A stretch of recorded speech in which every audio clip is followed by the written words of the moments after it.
Hello and welcome to the SurveYOUR podcast with James Baker and Jon Lever.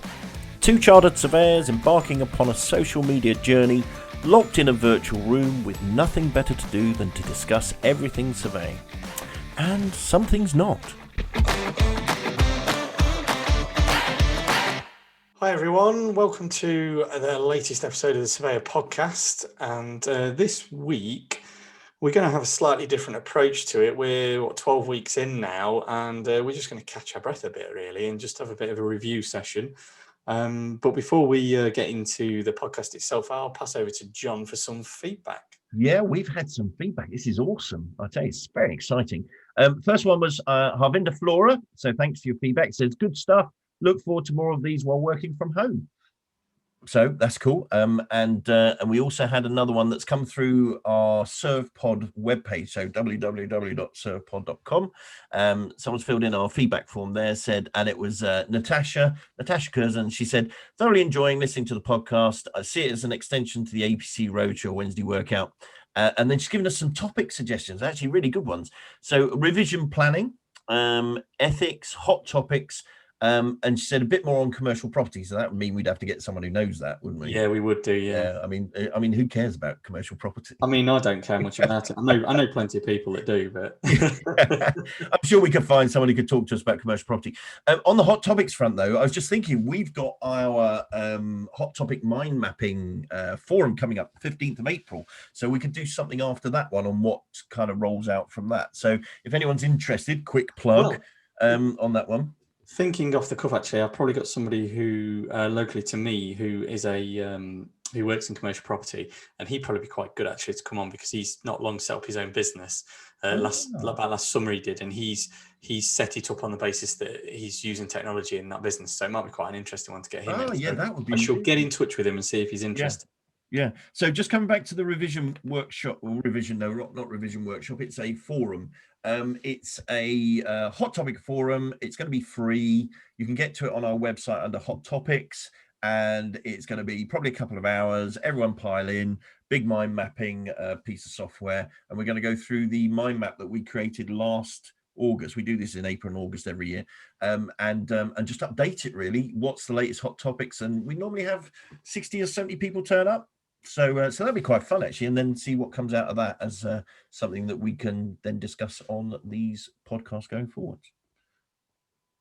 Great. Okay.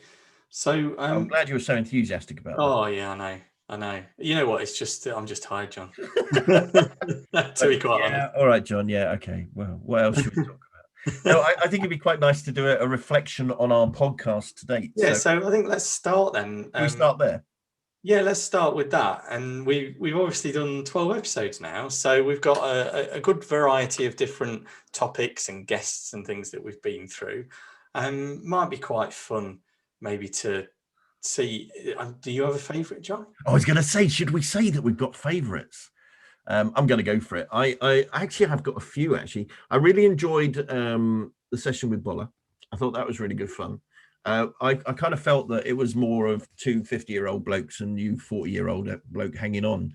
But I quite enjoyed that one. And I thought if no one's listened to the workplace predictions, if you're an APC candidate listening to this, you should do, because that just keeps coming round more and more. So I thought that one was quite good. And I enjoyed the lifeboat man as well. That's kind of, and not forgetting the king of our podcast, who's currently Mr. Henning.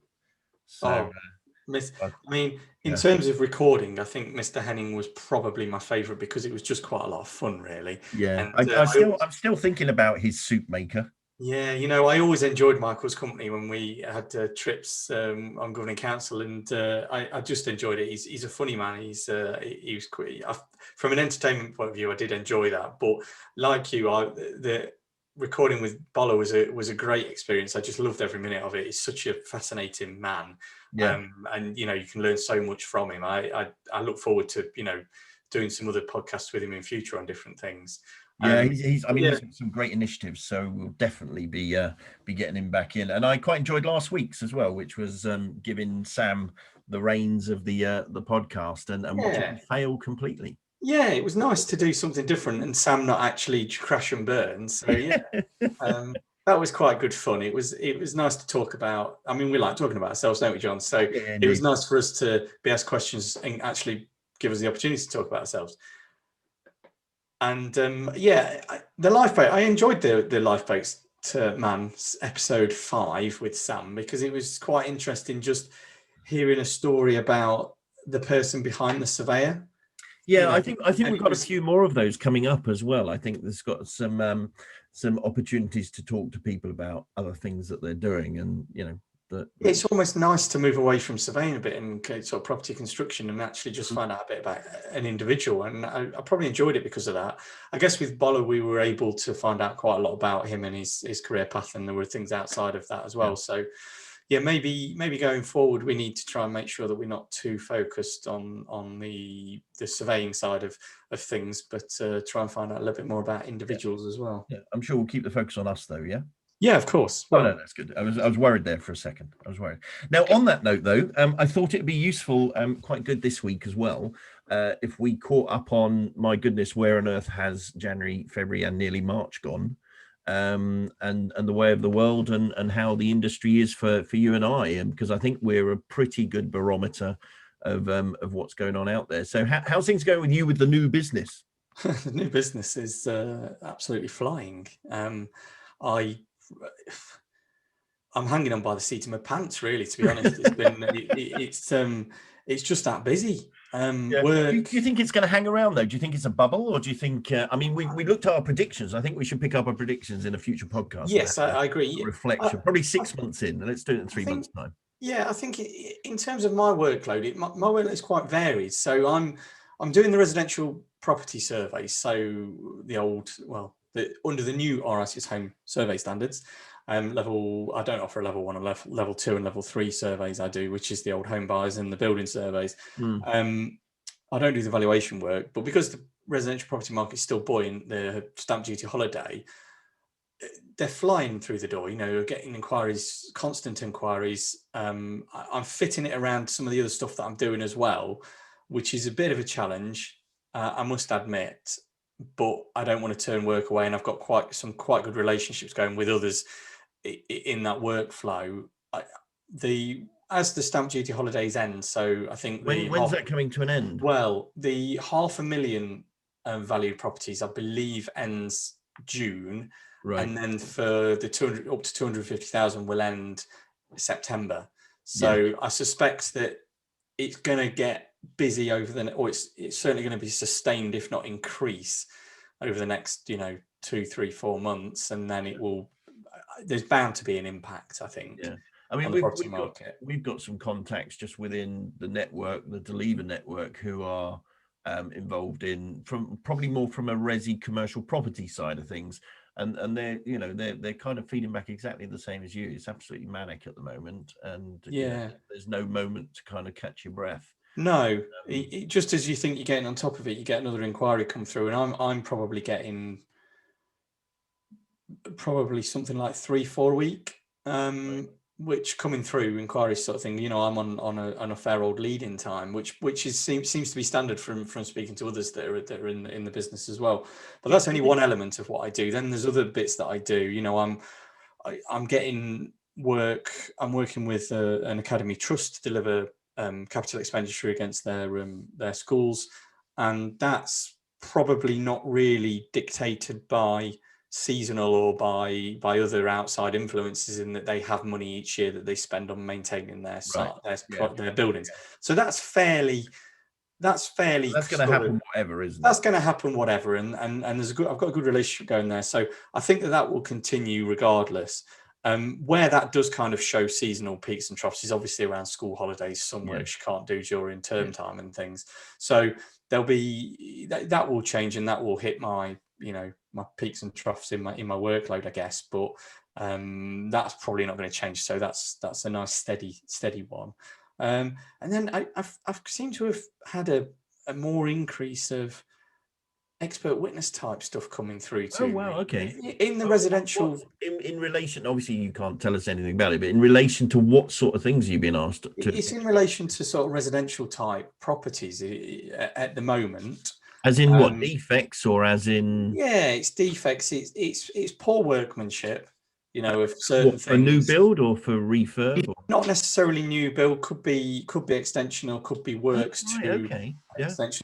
One was relating to a rendered finish on a property, which I've done years and years ago. I did one of those actually for somebody, and so it takes me back a bit. But and then one's more related to somebody living in a property that is on a kind of, I don't know, some sort of agreement that they've got. But anyway, it's to do with the condition of that property and to undertake a survey to look at repairs that are needed to it.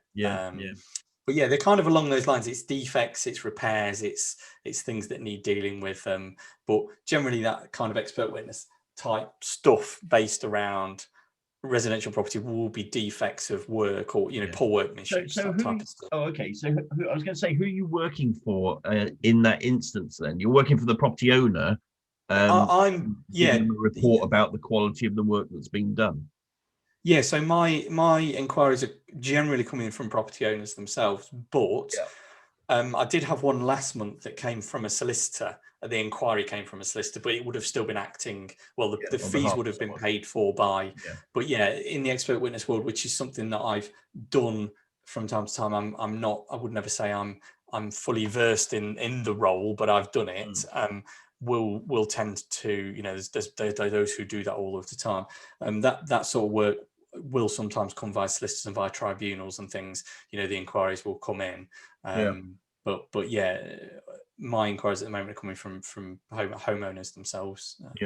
Well, I mean, that's fantastic, because how long have you been up and running now? Is it 3-4 months? It's 6 months at the end of this month. Is so it really? Yeah, 6 months already. Yeah, so started trading. You're looking well for it.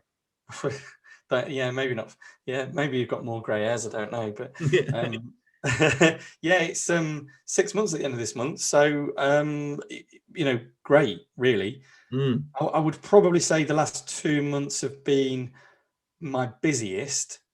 But do you not think that's just the world, not really your business?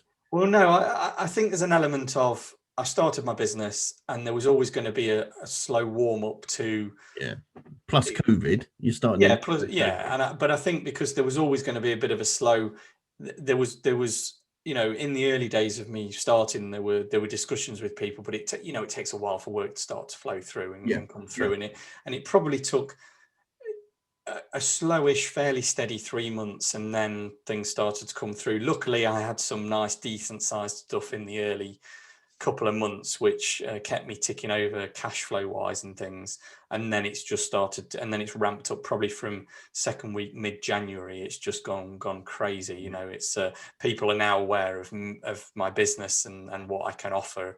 And because word has probably got out there amongst more of my contacts, it's allowed more work to flow through, really. But yeah, interestingly, I was, and I can't, funnily enough, well, I was out last week, beginning last Monday, Tuesday, and I was on an RAF base doing some survey work. Oh, okay. Yeah.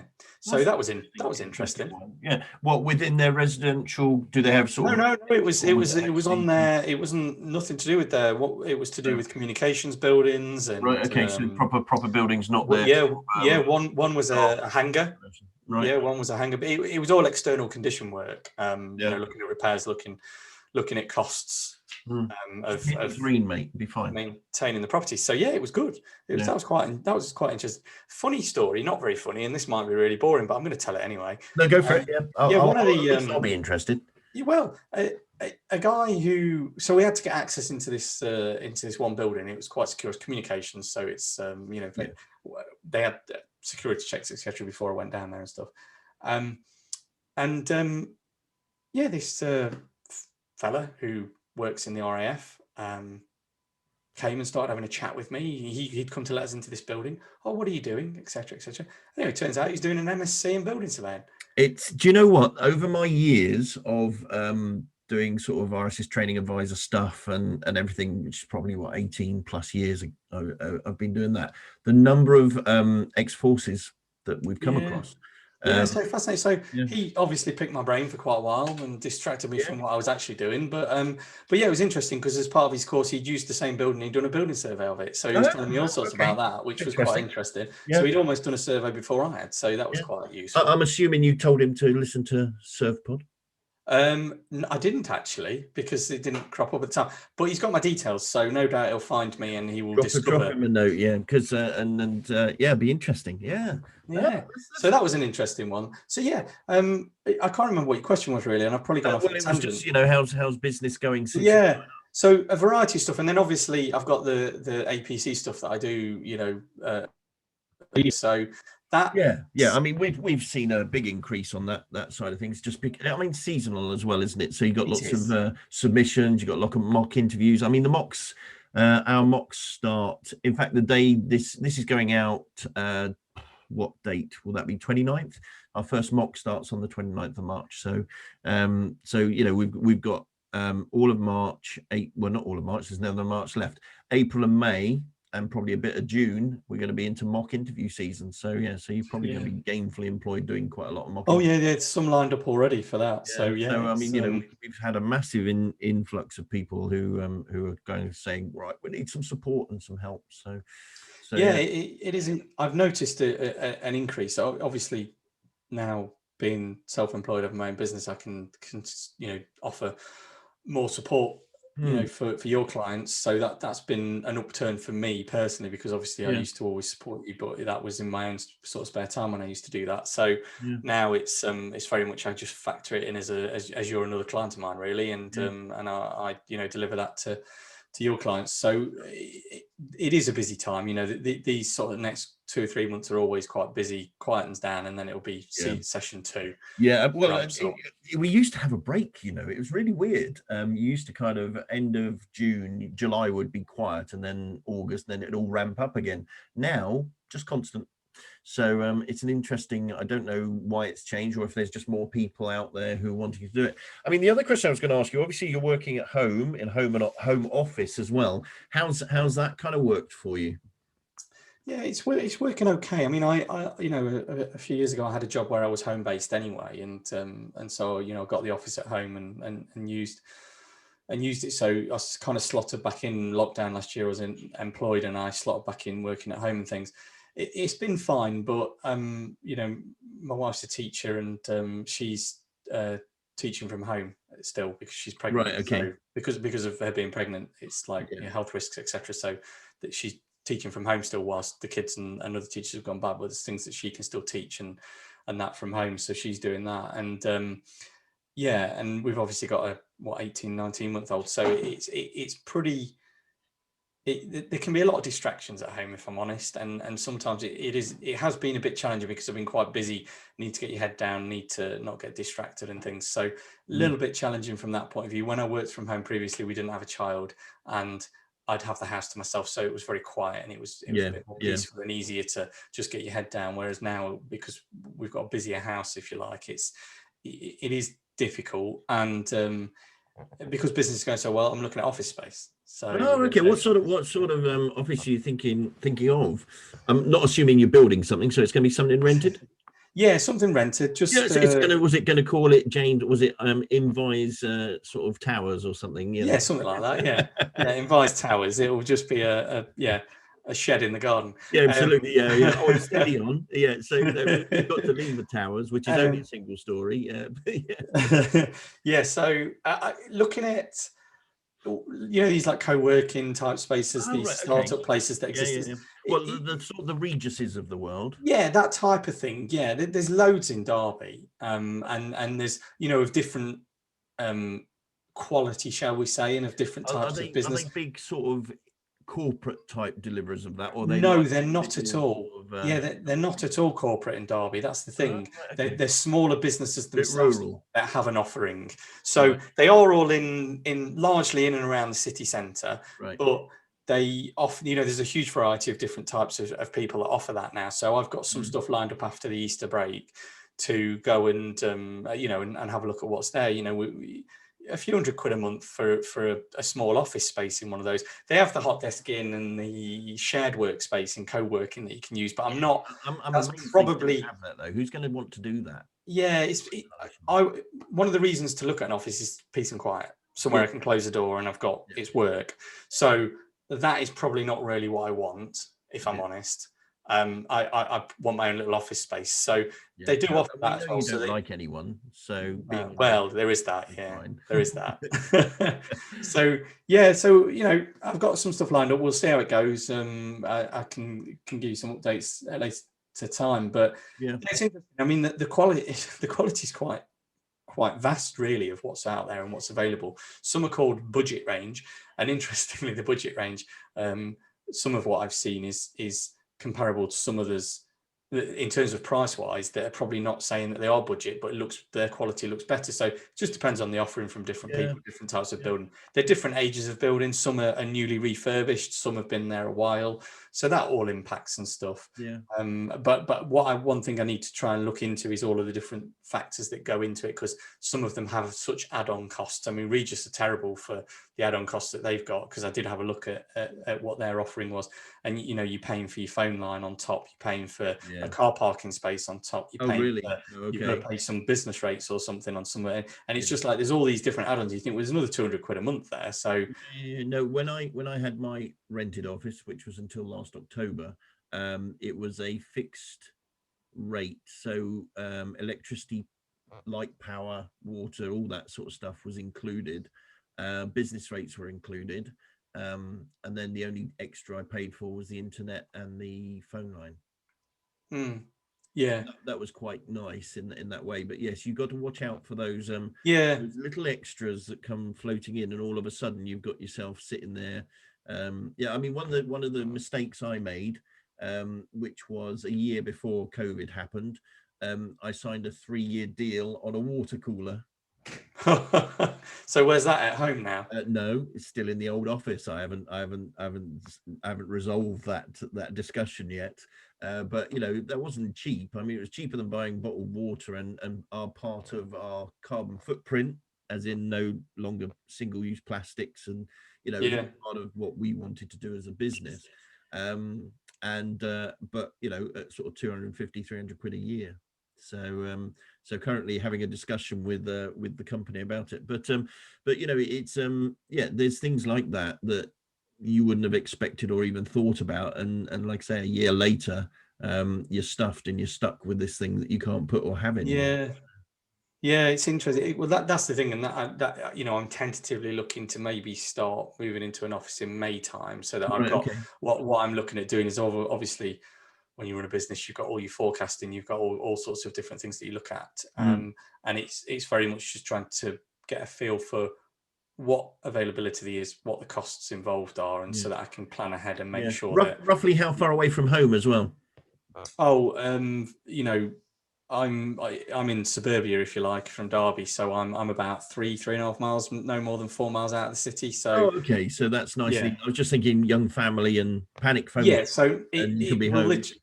Many years back, I worked in Derby City Centre, and it was about a 15-minute journey. Right. What, rush hour even? At rush hour, yeah. Right. Oh, that's easy, isn't it? That's. I mean, my office was 8 minutes away, so I do like the fact that I mean, I couldn't get on a train and do what people do going into London and traveling into London, and goodness knows, I kind of take my hat off to anyone who's doing that, but that's not the life for me. I couldn't. No, not for me either. I don't. The longest sort of commutes I've probably had of 45 minutes or so, and I wouldn't want to. For me, half an hour is a good commute. Any longer, I'm not really that interested in it. So just long enough to listen to one of our podcasts. Exactly. There and back. So you listen to the first half on the way, and then the second half on the way back. So I can listen to myself rather than talk to myself. I don't have a problem with that. So that sounds, all in all, that's fantastic, mate. Because I obviously I can't believe it's 6 months ago. I remember when you started out, and we started talking about doing these podcasts, and look at here we are. So, and here we are. It's amazing how time flies, and it's you know what, it's great. It's it was a great thing to do. I'm pleased I made that move, and obviously it's better still that things are going so well. And I should have said, actually, I'm also at the minute looking at I've started referring some of the survey work because I can't keep up with the demand because of I've got a bit of a bottleneck with schools projects and stuff that I'm doing at the moment, as well as the survey work that I've got in my diary. And I've basically I've got a relationship with another business, and I'm referring work through them. But we are actually in discussion with, or we're going to be entering into discussion with somebody else to sub-consult. So we're looking at going into some sort of partnership to deliver. Oh, well, that's great news, isn't it? Yeah. I mean, so rather than as well, so because the leads are there, because the contacts are there in that field, if you like, in that sector, whatever you want to call it, we are looking at upscaling rather than doing, probably, I would say I've been doing 5 or 6 a month. Whereas because of other work that I'm doing, I've not been able to do more. Whereas if we've got somebody solely doing that, you can probably do 5 a week comfortably, one person, doing a good job. That sounds really good. And then obviously from my interest of the sort of things I get my head into, and conduct and ethics and all these side of things, you're a regulated firm. So I am, yes. How's that been for you over the last 6 months? Anything of any excitement? No, nothing at all. I registered and that was it. So it was all pretty straightforward. And we ought to do a talk, actually. We should do a podcast on starting up your business and what that means. Yes, we should. I thought you were going to say we should do one on RSF regulation. I was going to say that literally took me about 10 minutes to register for regulation, and that was it. It was done. So I was going to say that is not going to take. Maybe we'll have a chat at your year end after you've got the Senate. Yes, wait till I get my regulation return. Wait until you got regulation knocking on the door going, excuse me, you're meant to send in an annual return. So that's all worked well for you as well. So that's cool. Excellent. Yeah, it has. Yeah, it has. I was just thinking, pretty much, well, it is actually to today's date, a year today, we started our APC roadshows, which is pretty much when furlough started. Well, lockdown was the 23rd of March last year, wasn't it? Yeah, that's right. Yeah. So we had our first year anniversary yesterday with episode number 51. Who knew 367 days later we'd still be in lockdown? I know. But then again, you see, I do remember back to when we were talking about our predictions. You were thinking we'll be sorted and done in the next couple of months, and I'm going, it's next year, mate. So I think we do need to come back to those predictions. we do, because I was did we put any money on it? I don't think we did we? I don't think we did. But you see, that's the QS in me. You won't get any money out of me. Yeah, I know that. No worries. And yeah, so I mean, just sort of thinking out loud. So that means I've sat in this box room for over a year now, and so one of the things I've noticed is obviously the whole world disappeared in March, April, May, June last year. And then everyone started, I don't know about you, but at the beginning of everything, were you getting lots of well, you probably weren't, you were saying, but we had lots of inquiries, but no one was committing to anything. And then all of us, did you get that as well? Yeah, I was obviously in full-time employment then, but yeah, we got a lot of inquiries coming through. Yeah. For all manner of different projects, but they largely didn't go ahead or got put on the back burner until things settled down a bit. And I'm obviously out of the business now, so I don't know whether any of those did eventually make any strides forward. But yeah, it was funny because there was a lot of stuff came in, and then it quoted for, and then it never really quite went. So we had the same, and then all of a sudden, come 1st of January, well, 5th of January, when we came back to the office, it was like, it was if the water, the gates had opened, and the river was emptying itself on everybody going, right, let's go. And it's kind of like, oh gosh, everyone, you need to slow down a little bit. And it was funny. It was funny last year because I had some time on furlough from early May, and it was great. Early days, it was great because the weather was superb. My wife was still on maternity leave at the time, and got a little lad and stuff. And so for the first time in my adult life, I didn't have any responsibility in terms of a job. there was still money coming in. It was reduced money, but there was still money coming in, significantly reduced. So it was a challenge from that point of view, but we weren't going anywhere. And it was brilliant. You know, I was able to fully relax for the first time in my life that I can remember, which was absolutely beautiful time to just enjoy life. Not that I'm not enjoying life now, I must say, but it's just different. And Well, I'm happy. But then after a while, it did get a bit boring. Oh, did it? Oh, that's a shame, because there's me working 7 days. And there was you, hours a day. sweating in your little box room. Thanks ever so much for reminding me about that. And here you still are. But I still am working 7 days a week.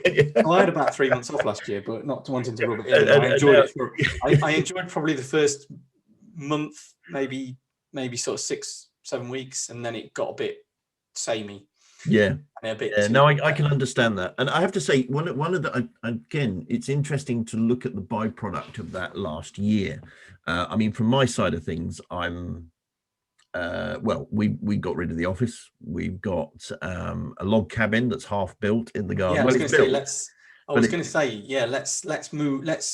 meander into the talking then, because we obviously talked a little bit about me, and I'm busy. We mentioned a little bit about Deliver and what was coming through there on the APC type of stuff, but let's meander into your box room, as you refer to it, and your transition, my 6-foot box, and your transition to the grand design in the garden. Well, I'll tell you, it's very exciting, because as I was building it, we put it up in 2 days, as it said in the brochure. This should be able to be built in 2 days, to the point at which it comes with a 19mm tongue and groove roof and felt, and that's it. So if you want to throw all your electricity and heat out of the floor and roof, you leave it like that. We've actually upgraded the roof. So I've designed a hybrid roof. Actually, steady on, you are a QS, you know, not an I know, but it's my own building and it's my own liability, so it's okay. But no, we put a warm roof on, so we stuck a vapor barrier, and then we stuck some insulation on top, and then I left a gap, and I put ventilation in as well. Oh, you ventilated? Yeah, so we ventilated it as well. So we've got like a warm roof, or a lukewarm roof, I like to call it, rather than a cold roof and a warm roof. And we're going to put a GRP system on top, so that should last 30 odd years or so. The only problem is finding a window when it's going to be sunny out, because currently it just keeps raining. So it's got a tarp currently screwed down. So we're up to OSB, ready to put the GRP on, but we've left the tarpaulin over the top, screwed that down. So that bit's done, and then I've got the and then unfortunately I put my back out, and I trapped a nerve in my back 2.5 weeks ago. And I think that's down to the fact of being a slightly portly gentleman who sat on a chair for the last year and then decided he would build something in the garden. And now I'm paying the price of it, and the osteopath or chiropractor costs that come with that. So yeah, it's been an interesting journey so far. But we've got roof on, floors still to be done, but we're insulating the floor, tongue and groove. And then goes on top of that. And then I reckon my research tells me I need to put a radiant heated floor in, and then some sort of laminate on top. So once that's done, that's 10 times bigger than the space I'm currently in.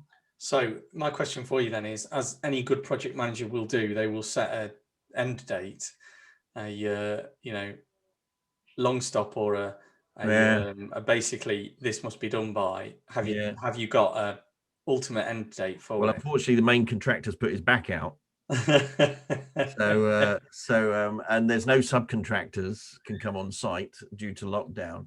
And also the main contractors are a little bit finicky, so he doesn't want any subcontractors on site. He doesn't trust the subcontractors. No, he doesn't trust it. There was one mistake I made with it though, and I do have an excuse for it.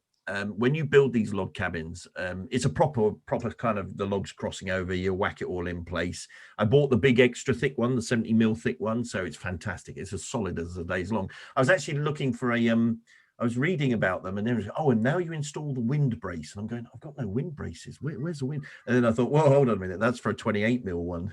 So 78 or 75mm walls, you're not going to go anywhere. The wind's, if the wind's going anywhere and it's that strong, we've got problems elsewhere. The roof's coming off the main house as well.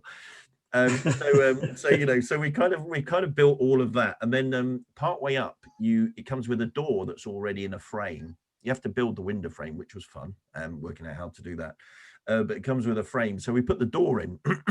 Now, the top of the door had a little drip sort of strip on it that had been installed by the manufacturer. And I was looking at this going, that should go on the outside because that's a drip strip, so the door needs to be hung this way around. And then I was looking at the beading in the door, and if you hung it that way around, the beading would be on the wrong side. It'd be on the outside. Now, beading in the window, you wouldn't have that, so you can take it off and take a window pane out and then unlock the door, would you? So the beading really should be on the inside, as in the beading you put on. So I decided I would do it that way around. And then once it was built, I looked at it and gone, I've hung this around the wrong way. So the door's got to come off. All of the door set has got to be redone and taken off. But on that note, I do have a very large printer, which I was worried we wouldn't fit through the door. And it's not my problem. It's the printer company that we lease it from.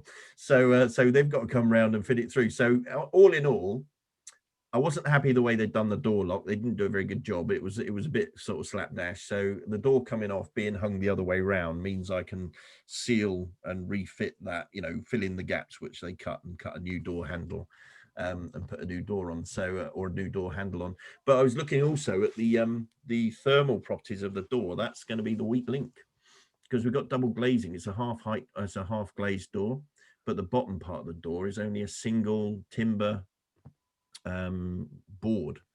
So it's like tongue and groove again. So that's going to be our cold point, because we've got 75mm thick walls. We've got a 50mm insulation and stuff on the roof, 50mm in the floor, and we've got double glazed windows. So you're gonna have to come up with a design for it then, aren't you? Yeah, well, I'm wondering, it is recessed, so I'm wondering whether I kind of reskin the door and put some insulation in the void that it would create if I put a new skin on the door. So I don't know, but yes, all in all, it's quite a fun project. It has to be said, mate. It's kind of like the fact that it's your own and you can take time doing it. I was thinking, if everything went to pot, I could put these things up. And then I thought, no, no, I can't, because I'll injure myself every time I do it. And I'd want to take longer than 2 days. I mean, you could throw it up in 2 days, but I would get a nail gun instead of hammer and nails, obviously, because you could do it quicker. Just finishing it with a tongue groove and a felt roof isn't good enough, really. Well, slightly interesting story. One of our neighbours has recently had such a building put into his garden. Right.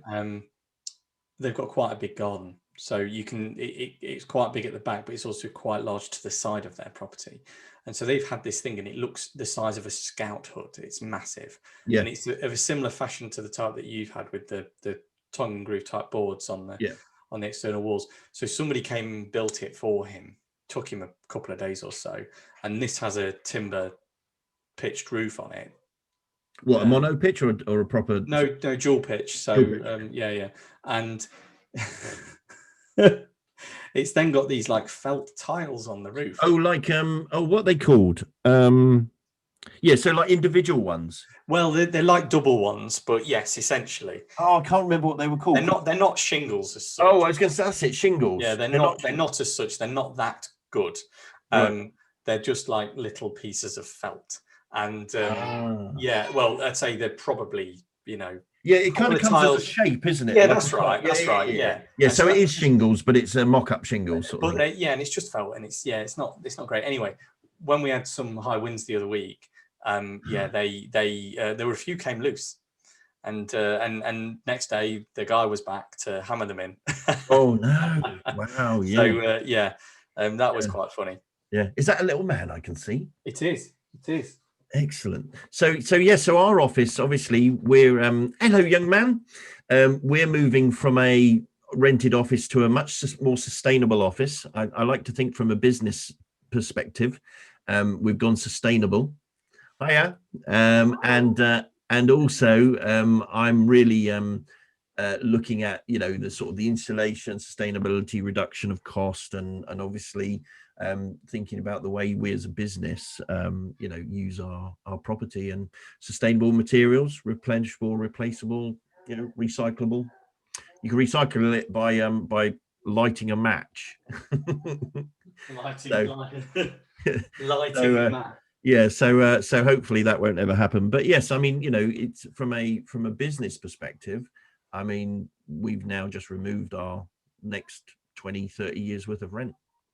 Yeah, you see, that's the thing with me looking into office space and things, but then it's kind of part of my plan, because I am looking to grow the business to a few staff, really, and in doing so. Do you think you're going to have staff in the office? Because I've got staff, but they're all home based. No, well, mine's going to be it's going to be a very flexible basis, so I'm going to have quite a flexible type working environment. Now, it's so I've no grand plans to become a huge business. It's to be a small number of. Are you talking surveying staff, fee earner staff, rather? Yeah, I'm talking fee earning staff. Might have some administration. In which case, you probably do need to give a desk space too. Yeah, so it's to try and get some sort of flexible working type space. So this is just the first step into that, to allow me to consider employing some staff at some point over the next sort of 6 to 8 months, probably. And it will be quite flexible, because I thought about, should I get something in the garden and things, but if I want to get to the point that I want to with the business and with the reason I've started the business and what I'm looking to do off the back of it, then I need to get some sort of office space, really. Yeah, you're different business as well. Yeah, though. It is. We've been online, because my intention will be that it's completely and utterly flexible working. Whoever comes and works for me, they won't be expected to be in the office every day. They will be allowed to come and go as they please and do what they want, as long as the work gets done and they deliver on the fee targets that will be set for them. Then I'm perfectly happy for them to work whichever hours they want to work. Absolutely. I mean, from our business perspective, it's all changed. Well, it isn't all changed. We've been online for 12 years, so it's kind of just moved everything into that online world, because everyone else in business will be having people working at home, and I think the APC and future CPD and things like that will be done in time when people want to do it, and more flexibly. I don't need to go out to site or anything, so let's do it that way. So which is again, we've talked about this before, and the world has lurched forward 5-10 years, hasn't it, in technology, I suppose, or in acceptance of the technology. Yeah, I think it's brilliant. I think it's so comfortably easy to do what we do now, and work from home, and work from wherever, and have meetings with people. But I guess the hardest thing I'm finding at the moment is that it's just every day is Groundhog Day, and I just crave to go to the pub for a pint, and to go and watch football, to play golf, to just go and see people, to see friends, to actually have some time out of the house.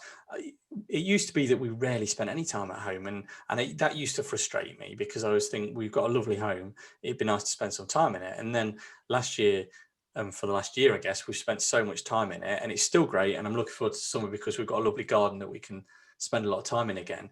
But I just kind of want I'm craving a little bit of what used to be, and being able to just have a meeting, rather than have a meeting on Zoom or whatever, to go and have a coffee with somebody and actually have a chat with them and see. I'm with you on that. I was kind of wondering how that's going to be with you, because obviously you had an office previously, and you used to travel around a lot. So I spent 19 years of the 20 years traveling. Yeah, so are you still going to probably do some of that, but maybe not as much as you once did? Not really. No? I think majority of our business can now be done online, as people, I'm finding, and this could just be a recessionary kind of flavory type thing, everyone's looking for it to be cheaper.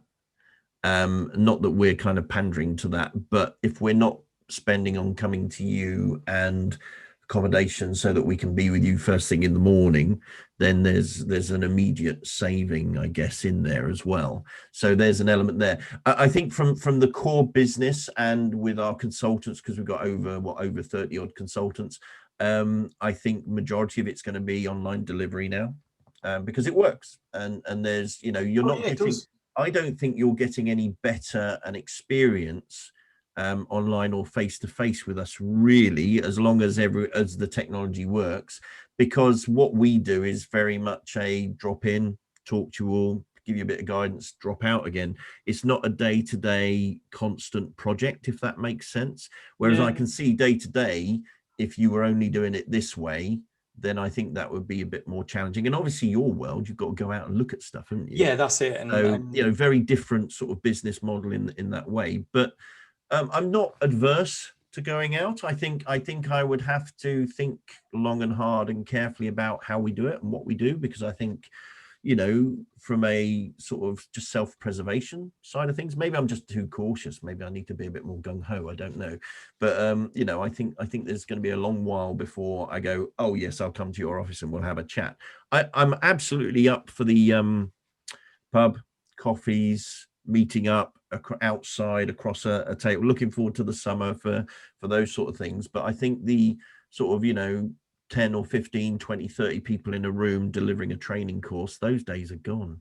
Yeah, I think you might be right. I'm sure there will be some that still do it, but I think you're probably right. I think traveling the world to go and deliver APC stuff is gone. I think the only this pandemic and the technology has made the world an even smaller place than it was. And to tell the truth, I know you and I have had great opportunities to travel places around the world, and have fantastic and thoroughly enjoyed those experiences and worked hard while we were there, and all of those sort of things.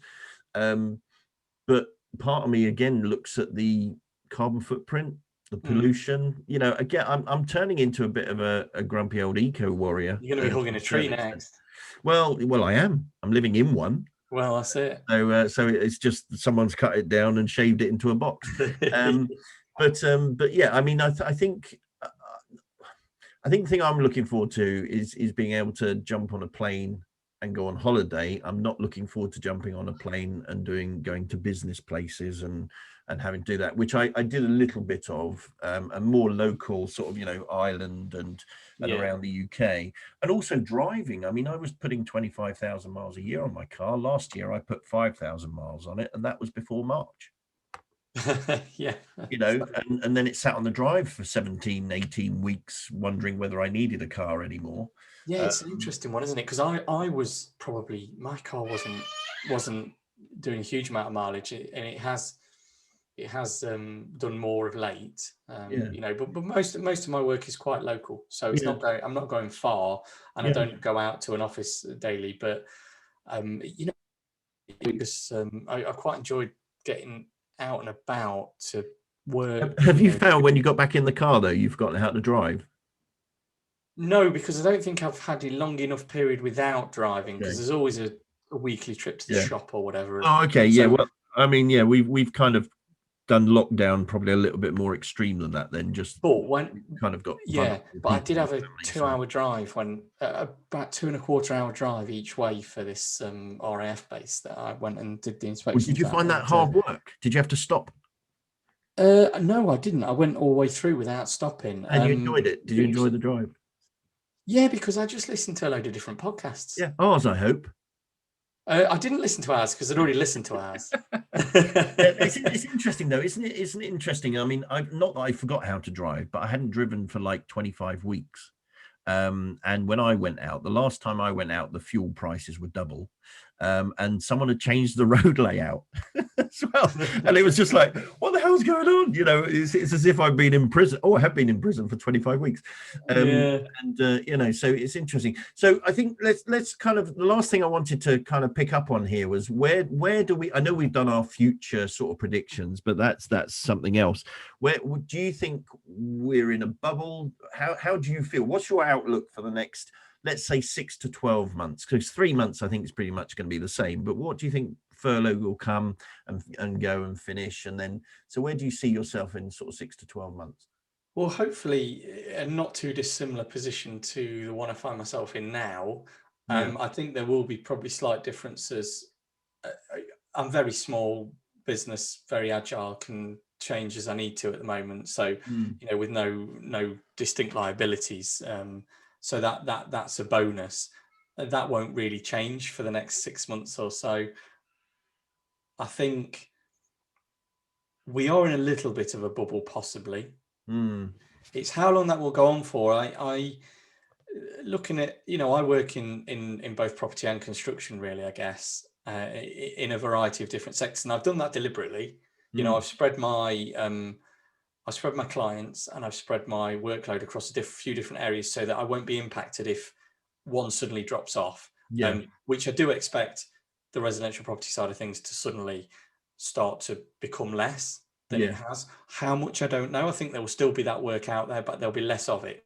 The inquiries probably won't come through as fast, but by upscaling, it will allow more relationships to be built ahead of that point. So hopefully there can still be a nice steady flow of work coming through. So I don't think that it will disappear. I think it will still be there. I think whilst I know furlough's been extended, I do think the vast majority of redundancies and things have probably been made now. I think there probably is still some to come. And what impact that, right. You know, people have used furlough or this as a good excuse to kind of but now, but I think now can see what the future is hold or will hold for them, and have made those. A lot of businesses, I think, have made those cuts already in preparation for what is to come. No, I agree. I think we are in a little bit of a bubble. I'm fairly optimistic that certainly the world that we operate within isn't going to change drastically.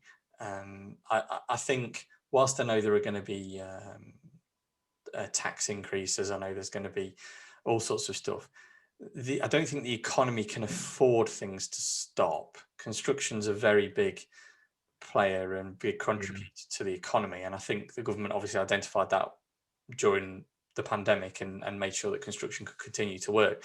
So I don't think it's going to be a huge change. I think construction is still not at the level, I believe, that it was at before the pandemic. So no, it's not. I think it's probably at the level it will be at, and I don't think we're going to see a significant drop off from where we're at. I think it will just remain fairly steady throughout. I don't think there'll be a huge change. I think it's really interesting as well, because I've got clients in different parts of the world, and I've got one in Southern Ireland where they're still pretty shut down. So, you know, Northern Ireland seems to be, you know, up and running and tends to be like we are here on the mainland.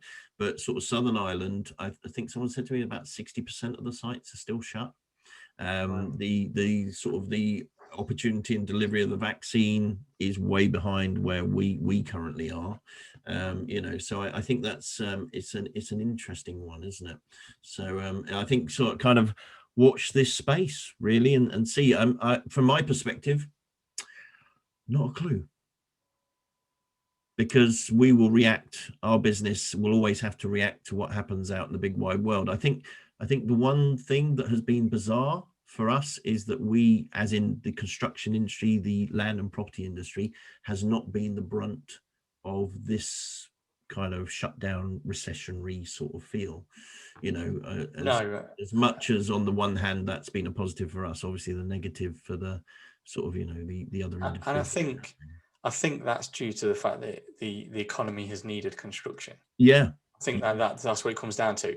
The economy could no longer rely on entertainment, hospitality, and those things can't happen or haven't been able to happen. So construction became even more important. Whether there's a bit of a slight on it as the hospitality industry starts to kick back in and what have you, then we'll see. Who knows? But the one area I can see opportunities. I mean, there's a reason I work with schools. Because I think that's a fairly constant. I don't think that will change. I think there's building stocks that need maintaining, so I think that work will remain. I also think that there's still huge residential development work going on. You know, there are not enough houses in the country. I mean, I think even in the part of the country I live in, the countryside, there's plans for another 1,000 houses or something in the local area. So I think there's going to be opportunity. You know, I've worked on residential development work before, and it's an area that I have an interest in personally. You want to have an interest in it personally as well. So it's something that I will explore and continue to look at. I think there's opportunities there. So I think there's going to still be plenty of things out there. It's just about being able to move and get into the right areas. And I think for me, when I started my business, it was always risky, obviously, doing such a thing in the middle of a pandemic. But it was a very much a case of, right, if I'm doing this, I need to make sure that I'm spread across a few different areas, that I won't be that all of my work won't suddenly disappear overnight. Which I've worked hard to get to myself to that point, and hopefully I'll stand the test of time and be okay. And I'll have reason to be optimistic.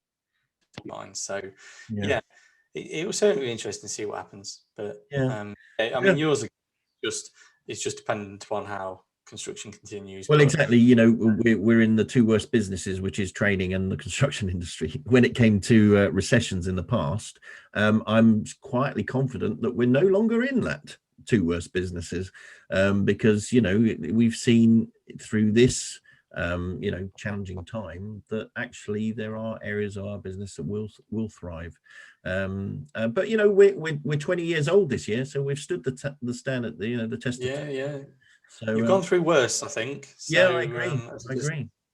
I would also say, I think with training, I think from the recession way back to 2008 and the subsequent years after that, there's still, and I know this as being somebody who tried to employ over recent years reasonably skilled and experienced and qualified staff, they're still not out there.